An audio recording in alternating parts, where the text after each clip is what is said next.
Hello friends, it's Meg and welcome to another video. Today's video is going to be a capacities video. It's been about a year and a month-ish, I think, since my last capacities video, which kind of went viral. Thank you so much for all the love on that video. I really appreciate it.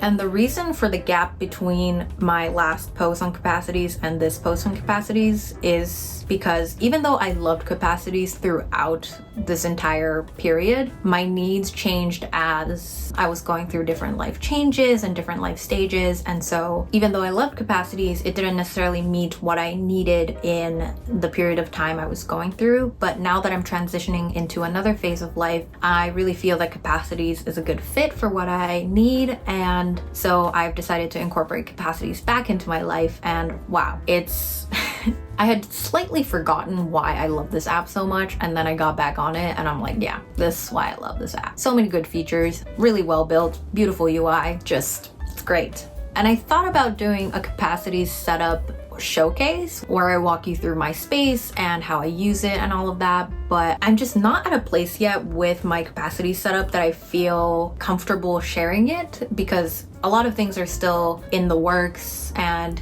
you know, I don't think there's ever going to be like a complete setup a day when I'm done setting everything up, just because everything is evolving all the time. But I do want to get it to a place where I feel a little bit more comfortable and a little bit more solid in the main structures. And so instead of doing a showcase type of video, I decided I'll do a tutorial on the use case of capacities that I feel is very solid for me right now, which is the bullet journal inspired task management system that I've set up in capacities. Now, if you have been following my YouTube channel for a while, you would know that I am an avid bullet journaler. I love to bullet journal. This is the primary way that I keep track of tasks, events, different things that happen in my life, and it's just the only way that's really stuck for me with my ADHD to be able to like consistently track tasks and events and really stay on top of everything. So when I moved into capacities after this kind of hiatus of not really using any digital systems, I wanted to see if I could incorporate the analog system that I was using in my bullet journal in capacities. And this is because, again, this is the only method of task management that has really worked for me. And I've tried implementing bullet journaling in other softwares as well, but it just always came out a little bit clunky, not quite the same, and it just didn't work out for me. But I wanted to see with capacities if I could do it. And I feel like I have created a system that is, you know, basically the bullet journal method, but digitally in capacities. And I wanted to share it with you guys in case you wanted to implement it yourself. I do want to mention that what I will be showing you is possible with the free tier of capacities. You don't have to pay for anything in order to do what I'm doing, but there are going to be some like pro options where, you know, I use icons instead of emojis, that type of thing, where it's just kind of like an aesthetic change. You can totally use emojis, and I'll show you a bunch of different ways that you can use emojis. So you can totally do this for free. But because you guys showed so much love on my previous capacities video, Capacities actually reached out to me and have included me in their affiliate program, which means that I am able to offer you 1 month of Capacities Pro for free if you sign up using the link on the screen right now or the link in the description below. Let's get into setting up the system. So in order for me to implement the bullet journal method within capacities, I want to demonstrate how you can create the different types of bullets within capacities. So I think initially when you start using capacities, you are going to be tempted to use the normal bullet or even the to-do bullet blocks that come with capacities, and you're more than welcome to use it. But I realized that these built-in bullets in capacities don't really give me the freedom or the flexibility to customize it in a way that makes sense to my brain. So instead of using these built-in blocks, we're actually going to be using icons, which you can get through /icon. And when you click on the icon, you will be prompted to select an icon or an emoji. And if you're on the free plan, you can only use the emojis because these icons are pro features. But again, if you want to try the pro features for a month for free, check out the link that I mentioned earlier to get 1 month of Capacities Pro for free. But if you don't even want to try the pro features and just want to stick to the free stuff, just use the emojis. You can do so much with them as well. So you're really not missing out that much. It's just like a cosmetic change. So if you're not on the pro plan, make sure to select an emoji that best suits the type of bullet you want to demonstrate. And I've actually created a page here to kind of give you guys an example of how I might have gone about, or how I would go about selecting the different emojis for the different types of bullets. So incomplete task, complete task, migrate task, scheduled task, canceled task, event canceled, and deadline. These are kind of the signifier bullets I use on a daily basis in my bullet journal. And I tried to come up with different variations of the different icons that you can use in order to implement them. For my demonstration purposes, because I want to mimic what I have in my own space, I will be using the pro icons example just because it makes sense in my head, because that's what I use on a daily basis already. But know that you are totally able to do this with the free plan as well. All right, so we're gonna X out of that, delete these guys, and then let's start by setting up the daily page. So this is kind of where all of my task management on a daily basis happens. And this you can go to just by clicking the calendar. It should open today's date by default, but if you're not in today, you can go to the top corner here and click today. Should take you to the note that you're assigned for today. And in this daily note, I want to create different sections so that each of the different types of bullets can live in different sections. The reason I do this is because I could just do like rapid logging as I would in a normal bullet journal where I go from the top down the line. But I do find that to be a little bit messy. Sometimes it's hard for me to see the tasks that I need to get done if I have daily log and schedules all jumbled up into one list. So I like to separate them in the digital space because it is possible to do that. With a physical planner, it's a little bit hard to do that because you can't know in advance how many tasks or schedules or logs that you're going to take throughout the day. So it just ends up being one giant list. But the beauty of digital planning is that it's very flexible and you can change it as you go. So I'm going to create predetermined sections by doing hashtag, hashtag, hashtag, which creates heading 3, and then writing, let's do schedules first, tasks, and daily log. And personally, I like to add a little icon for these guys as well, just because it's, you know, kind of nice to have a little bit of a visual separation. For daily log, maybe do like a writing.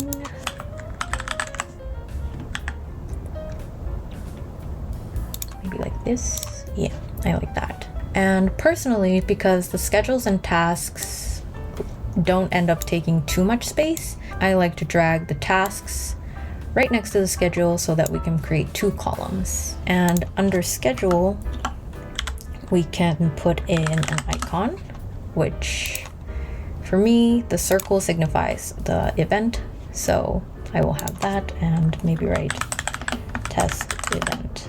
And for tasks here, I'll also add another test task for demonstration purposes. And then over here in the daily log, you can just log as you go. I like to do /time to get the timestamp, and then I can write, hello, I am recording Capacities video right now. And that's a great way to just keep track of everything. And this timestamp feature is one of my favorites from Capacities because I found that a lot of times whenever I would take notes about my day, it would kind of get jumbled and I wouldn't really be able to look back on it in a way that made sense to me. This time stamping feature allows me to tie that thought to a period of time in the day. So this is just kind of how I bullet journal throughout the day within Capacities. It's very, very simple and very easy to set up, as you can see, but it's very effective because what ends up happening is throughout the day, you can write out tasks, different events as they happen, and then once you're done with the task, you can check them off using the icons or schedule them for later if you migrate it to tomorrow, for example. And that's something you can't do with the normal like task block, because the only thing you can do with this like check mark thing is just check it off. So if you want more flexibility in terms of checking things off or moving things forward or scheduling them for later, that kind of thing, I highly recommend using the icons because they allow you to be very flexible. So this is the simple daily note setup that I have in Capacities right now, but I want to show you how you can take this to the next level by creating a weekly setup. And in order to do that, we're going to create a new object type called weekly note.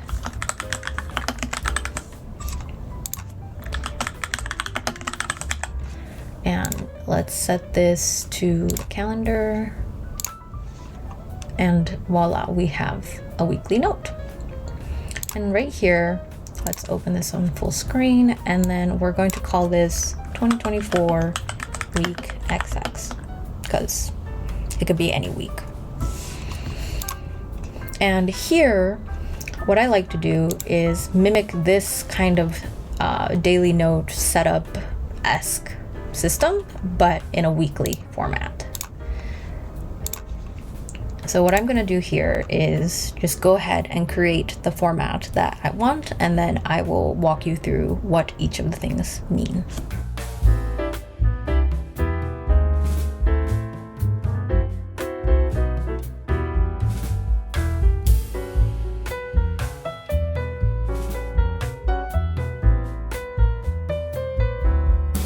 All right, so this is kind of the skeleton of what the weekly setup looks like. And to just walk you through it, the objectives is just talking about the different objectives or goals I like to set on a weekly basis. And the tasks are tasks that aren't necessarily going to be dealt with today, but need to be dealt with within the week. And next week just refers to any tasks or events or any note that I want to keep track of for next week. So if, I have a big event coming up next week and I need to remember that day, I will make sure to put it in next week's section. It's just a good way to keep track of everything and make sure you're not blindsided by something. And this week at a glance is a great way for me to plan out the different events that need to happen on each of the days, just to make sure that I'm not overloading on each day. And it's a great way to look back at the week as well after the week is passed, because instead of flipping through each of the daily entries, you can just look at week at a glance here in the weekly page and be like, okay, right, on Monday I did this, on Thursday I did that kind of thing. The reason I like to make Sunday red is because Sunday is definitely a holiday. And in the Japanese calendars, holidays are marked red, so I like to do that to kind of reflect the calendar a little bit. The 00 here just indicates the days that you would put in here. And something I didn't do yet that I do want to add is add a property that ties the week to the different days. And in order to do that, we can click on this add property and then click date and time. Let's name this date, and we will make time not allowed and range is required. And I'll show you how to set up the range in a minute, but we can just create it by Xing out of it because it's already created, and bam, we have the date property up here. And the reason I did the range is because I want each of the days of the week to show up as being connected to this week without having to manually connect each of the days. So in order to do that, I selected the range property. And a little trick to select the end date is to click on the day before the day that you want the end date to be. So in this case, I want the 13th to be the last date. So I'm going to click on the 12th. And then it'll automatically fill in the end date as the 13th, and then select the first date. And so now we have the 7th through the 13th, which is this week. It's a bit of a hack at the moment because I don't really know any other way to select the end date properly. Like I'm just not entirely sure how you're supposed to do it. So that's just kind of how I figured out how to do it consistently.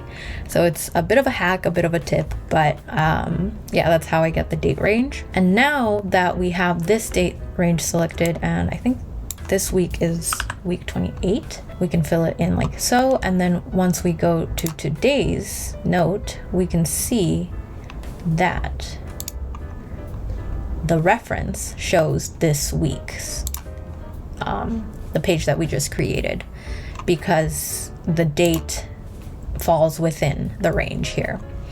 And so that's a really cool way that you can connect the daily note with the weekly note just by adding this date property. And it allows you to switch between the two seamlessly. But if you don't want to go through like this clicking hassle going to the reference, especially if you have like a long day of like daily logging and you don't want to scroll all the way down to the references, what you can do is open the weekly page and then go to the top corner here and click pin to space. And that way it allows you to see it in the pinned section. So you can go to the calendar daily page as usual, clicking on the calendar, and then you can click on the week and then it'll take you there immediately. Super simple, super easy. One last thing before we wrap up the video. If you want to make the whole thing a template so that you don't have to set it up every single week, what you want to do is select the entire thing, everything that you basically just created, copy it, and then go to the top corner here, click on the three dots, and then select use template, and then click new template, and then give your template a name. So I would give it like basic weekly template, and then paste the contents that you just copied right here. And then the title, I'm going to do week XX so that I can just fill in the XX with whatever the week number is. And then I'm going to keep the days as that because it's easier to fill in later. And now you have a template that you can use. So if you go back to the weekly notes section here and create a new week, instead of having to set up the entire thing, you can go down here to the templates, click basic weekly template, and bam, you have the entire thing all set up for you. So you don't have to go through the process of tediously setting everything up every single week. Same goes for the daily template. You can make this thing your template. Let me just clear the different entries that I put in because I don't want it to be populated when I do the templating. So this is the template that I want, right? So I'm going to select it, copy, and then click on the three dots right here, use template, new template, basic daily template, and then paste right here. And it should populate automatically once you click start the day. It does not. Oh, right, you have to do, okay, so in order to make sure that it populates automatically, you want to go to daily notes, click on the three dots right here, and then object settings, and then define templates. Down here, there's the basic template that we just created. You want to click this star to mark as the default, and that way now when you try to go in and create a new note, it should automatically, populate. Awesome. And here I think you just have to click use template, basic template, and then you can do it like that. that's a bit of a hack to make sure that you don't have to set everything up every single time, because that would take too long. And yeah, feel free to customize it the way that you like. You can add colors by selecting the block and then clicking here and, you know, highlighting it with like blue, for example. I personally like the minimal look, so I don't like to add color, but if you are a colors person, you can totally go ham with the colors. And yeah, I think that's all I have to share with you in terms of the tutorial portion. Thank you so much for watching this video, and if you would like more Capacities content, let me know down in the comments below. And again, if you want to try the Pro plan for free for 30 days, make sure that you check out Capacities using the link below. Thank you again so much for watching, and I'll see you in the next one. Bye!